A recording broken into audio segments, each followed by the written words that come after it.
I'm married. I'm still married, and thanks. Yeah. I like to say it, like I'm at the same job, just like, yeah, no, still work there. Yeah, right out of high school. Only job I applied for. My wife will tell me that she always says that I don't like the way she talks, and it's not her voice. I like the sound of her voice. That'd be a big problem, I think, if it was like, it's your voice. I just hate it. Just to go to couples therapy and be like, can you hear it right? Like, it's not, it's not fun. It's the information that she chooses to tell me at times. We took a trip to Florida, to Fort Lauderdale, and her and our daughter are flying from Nashville, where we live, and I'm flying from Detroit. We're meeting at Fort Lauderdale's airport.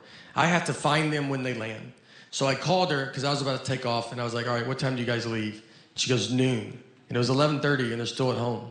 I was like, Laura, I don't know if you even know what an airport is. But if that plane was in our driveway, I don't think you could make it. And she said, that's what time you leave for the airport. Our flight's not till 1:30. And I was like, all right. So what do you think I wanted to know when I asked that?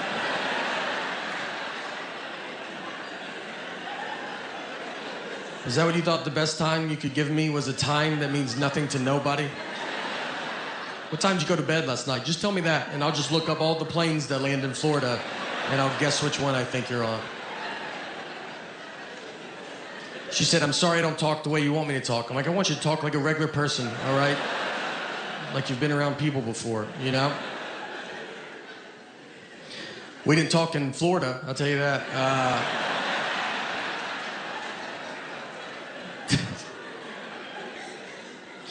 She's good at not talking to me. She can go a long time. She could do her whole marriage career. Marriage fights are great because they're all very dumb. I would say 90% of them are dumb. 10% the cops show up. But we got in a fight once over chocolate milk. We didn't talk for 24 hours. What happened is I brought chocolate milk home, and she was like, why did you bring it home? And I was like, you're supposed to drink it after you work out. And she was like, that's not true. And I was like, well, there's a commercial on TV that probably looked into it more than you did. So I decided to listen to them. And she said, that's just the milk people pushing chocolate milk. And I was like, you don't even know what that statement means. You don't know if there's milk people. And I think chocolate milk's doing fine. I don't think they're sitting on barrels of it. And they're like, we got to make up a lie. We got to get rid of this chocolate milk. She went to college, all right, and I did not. But she did not study chocolate milk. When is it good and not good for you?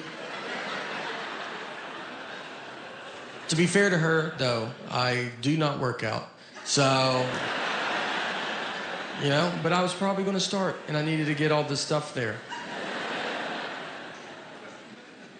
Do you ever get in those fights, like you'll be at home, like you and your spouse, and you guys are not talking to each other, and you're in the house together, no kids, the house is quiet, and you just stay on opposite ends, and then you pass each other in the hallway? That's like the funniest part of it, because you don't live in a mansion, you have one hallway. And you just didn't time it out right, and you just have to walk by each other like strangers. You're like, oh, excuse me, sorry, yeah, no, go ahead. She'll be watching TV, I'm like, ma'am, are you watching this? I couldn't tell, I was gonna change it if you weren't watching it. It's the silent treatment. The silent treatment is, it's a very common thing. Everybody knows what it is. I think women are just born knowing it. I don't think you're taught it. I don't think it's like, my mom did it and her mom. It's an instinct that's in us all, that we all just know. And here's what made me think of that. I rewatched the movie Sixth Sense. And I'm not trying to do a Sixth Sense joke. This is a 20-year-old movie. I also have to spoil it, but it's 20 years old. So if you don't know by now, I don't know what to tell you, And don't be like, we were going to watch it tonight. We're going to go to Blockbuster on the way home, and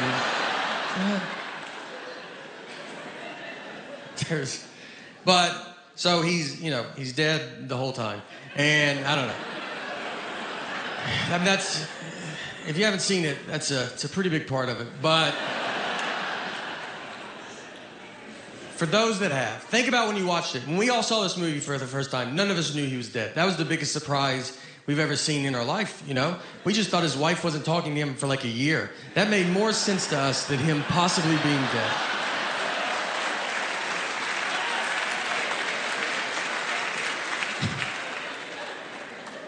And I was like, when I watched it, I was like, what do they show him dying? Yeah, that guy shoots him with a gun. That's how the movies start. That's how obvious they're like, hey, he's dead. And we still watched it for 2 hours, just like, I know what this guy's going through, you know? This is a movie about marriage and how hard marriage is. Yeah, even if you get shot, it's your fault.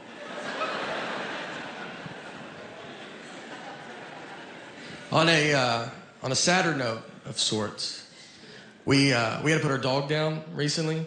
And it's a tough thing to do, you know? Nothing was wrong with her. I'm just really busy right now. And she was very sick. That was a joke, all right? That was a joke, and she would have loved that joke, so don't you worry about it. That's the type of humor she had. She was a rescue. It's not your labradoodle humor, all right? It's a little darker. She was a wonderful dog. We loved her, and her name was Annie. And the reason we got her was my sister worked at a vet. And people do put dogs down for no reason. So if someone brought a dog in that was fine, they just didn't want it. My sister couldn't do it. So she would walk the dog back and then just steal the dog. I don't know the laws on all that, but I'm sure now people are finding out that their dog's still alive right now. So we got Annie. Annie was getting put down. She was a hunting dog, and she was terrible at it. And she was bred to be a hunting dog, and she was just like a misfit toy that just didn't do it. She got shot once, and that's because the guy, he'd be like doing target practice, and then she'd just walk in front of the targets, and he would like hit her, and he's like, what are you doing? And she's like, what are you doing? She had no awareness about her, like the senses that dogs have. We had turkeys in our backyard once, and I let her out to go chase these turkeys. You know, retired hunting dog, figured that's fun. And we have a very normal backyard. It's not Yellowstone Park. You can see all of it at all times. I push her out, and she just pees and then comes back in the house. Never sees the turkeys. And I'm just looking at her like, you didn't feel anything? Like nothing was going, I sensed it as a human on the couch. I felt there was turkeys outside. You want to take just one lap around, see if... The guy used her a lot for duck hunting. So he would shoot a duck. She's supposed to run and go get it and then bring it back. So what I like to picture is he shoots the duck. She runs out, comes back, no duck. And she's like, I don't even know what we're doing. All right, I did not. A million things flew in the air when you shot that gun. And I'm supposed to know which one you hit. And the guy's just looking at her. And then she's like, you're not even the guy that I came out here with. Do you see? Is there another guy out here by any chance? Our daughter would put birthday cone hats on her, and one slipped over her eye, and it was like that for 6 hours. I was just trying to see how long, how's it accidentally not coming off? And she was just going about her day, just eating, drinking, I can't see all that eye no more, all right? That's the cards I was dealt, and that's okay. And then I pulled it off of her, and she's like, I didn't know you were a doctor. And I'm like, I am a doctor. Just two dumb animals talking to each other. So she had skin cancer, and she would get all these spots on her. So we kept getting them removed, but it was really starting to take a toll on her, and she was older. So we knew the day was close. And our daughter, she's 6 now, but she was 5 at the time. This was her first pet. She was best friends with this dog. And it was the first thing that was going to die in her lifetime. So it's a lot of stuff to have to explain to a kid, you know? And so I was talking to my wife about, how are we going to tell her? And at first I was like, let's just act like we didn't have a dog. 5-year-olds are smart, but if we stick together on this, and she comes home from school and is like, where's the dog? And we're like, what dog? I've never seen a dog. Don't you think I would know if there was a dog? But I read an article about the long-term damage of that. It's pretty good. So I was just honest with her. And I set her down. I said, look, Annie's very sick, and she's older, and she's going to die soon. This happens, so just love her as much as you can right now. And she took it as good as a 5-year-old can take it. So the next day, I kind of told her again. You got to tell kids over and over again. I kind of kept telling her. I didn't want this to be a surprise. And then Annie surprised us by living 6 months longer. I mean, we were way off on when we thought she was going to die. But I already started telling my daughter I didn't want to stop and then have to start it again. So I just kept it up for 6 months. Every day I was like, she'll die. all right? She will die. She will die, I will die, your mom's dead.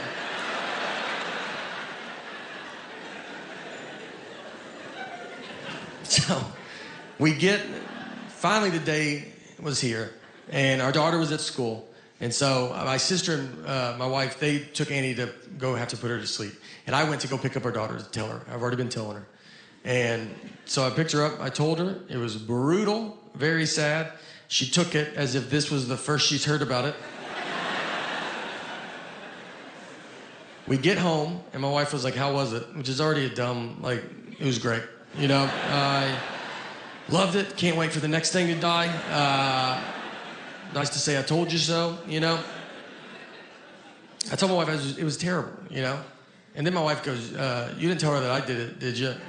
And I was like, no, why would I say that? Like, I didn't even think about it, you know. Then I looked at her like, is that what you would have said, though? Would you have told her that I did it?